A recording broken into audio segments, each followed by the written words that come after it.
નમસ્કાર મિત્રો, અમારી ચેનલ ભક્તિ વાસ્તુમાં આપનું સ્વાગત છે। મિત્રો, તુલસીનો છોડ મહત્વના સંકેતો આપે છે જેને ક્યારે અવગણવા ન જોઈએ। મિત્રો, તુલસી એક ખૂબ જ પવિત્ર છોડ છે।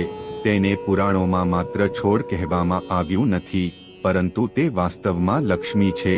તુલસી માતા લક્ષ્મીનું સ્વરૂપ છે, જેને પ્રાચીન સમયમાં વૃંદાના નામથી ઓળખવામાં આવતી હતી। તેથી જ આ છોડ અત્યંત આદરણીય છે। આ છોડની દરરોજ પૂજા કરવાથી દેવી લક્ષ્મી પ્રસન્ન થાય છે। મિત્રો, તમારા બધાના ઘરમાં તુલસીનો છોડ હોવો જોઈએ અને તમે પણ તેની કાળજી લેતા જ હશો। પરંતુ શું તમે ક્યારે તુલસીના છોડને ધ્યાનથી જોયો છે? આ છોડ તમને ખૂબ જ મહત્વપૂર્ણ સંકેતો આપે છે। તમારે આ છોડને નિયમિતપણે ધ્યાનથી અવલોકન કરવું જોઈએ। તુલસીના પાન ખરવા, તુલસીના પાન સુકાઈ જવા, તુલસીના છોડની લીલી રમતા, તુલસીના છોડની નજીકના અન્ય છોડનો વિકાસ, તુલસીના છોડ પર કીડીઓનો દેખાવ વગેરે આપણે ઘણા પ્રકારો ચિહ્નો જોઈએ છીએ। આ સંકેતોનું ઘણું મહત્વ છે। આ સંકેતો દ્વારા આપણે ભવિષ્યમાં આવનારા શુભ કે અશુભ સંજોગો વિશે જાણીએ છીએ।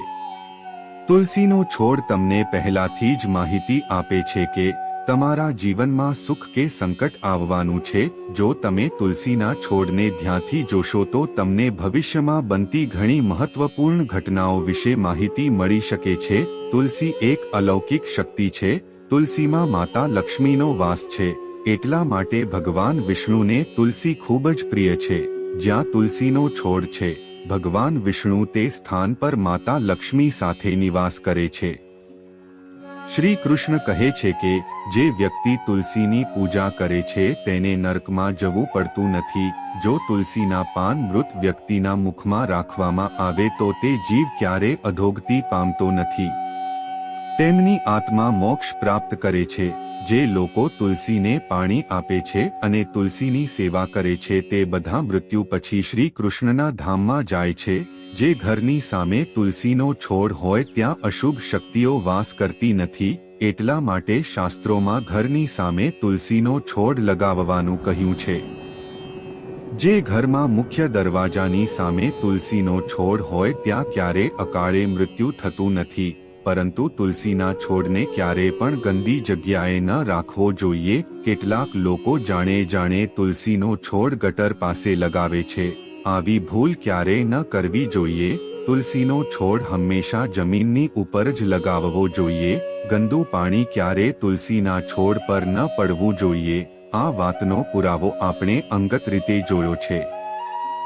જે ઘરમાં તમે તુલસીનો છોડ કોઈ ગંદી જગ્યાએ કે નાળાની પાસે લગાવો છો, તે ઘરમાં હંમેશા પરેશાનીઓ આવે છે। તેથી તમારે આવી ભૂલ ક્યારેય ન કરવી જોઈએ। તુલસીને હંમેશા કુંડામાં વાવો અને તેને જમીનની ઉપર રાખો। મિત્રો, તમારે એક બીજી વાતનું ધ્યાન રાખવું જોઈએ કે તુલસીના છોડની નજીક અન્ય પ્રકારના છોડ ન લગાવો। તુલસીની નજીક ક્યારે મની પ્લાન્ટ છોડ, કાંટાવાળા છોડ, કેક્ટસ અથવા અન્ય દુધિયા છોડ ન રોપવો। આ છોડ નકારાત્મક ઉર્જા ઉત્પન્ન કરે છે અને તુલસીના છોડને પણ તકલીફ આપે છે, જેના કારણે તુલસીનો છોડ સુકાઈ જવા લાગે છે। મિત્રો, ભગવાન શ્રી કૃષ્ણ કહે છે કે જે ઘરના લોકો રોજ તુલસીના છોડની પૂજા કરે છે તેમને ઘર પર ક્યારે કોઈ શોક નથી થતો। તુલસીનો છોડ વાવવા પાછળનું મહત્વનું કારણ એ છે કે આ છોડ આપણને ભવિષ્યમાં થનારી ઘટનાઓ વિશે અગાઉથી જાણ કરે છે। તુલસીના છોડને નિયમિત પાણી આપો અને તેનું અવલોકન કરો અને જો તમને આવા ચિહ્નો અથવા લક્ષણો દેખાય તો તમે ચોક્કસપણે તેમની સાથે સંકળાયેલા અર્થને જાણશો। આ સંકેતો ખૂબ જ મહત્વપૂર્ણ છે। તુલસીનો છોડ આપણા જીવનમાં આવનારી આફતો વિશે જણાવે છે અથવા અન્ય કુદરતી અને અનિષ્ટ શક્તિઓને કારણે ઉદ્ભવતા પરિણામો વિશે અગાઉથી જાણ કરે છે, જેથી આપણે સાવધાની સાથે તે કટોકટીની પરિસ્થિતિનો સામનો કરી શકીએ।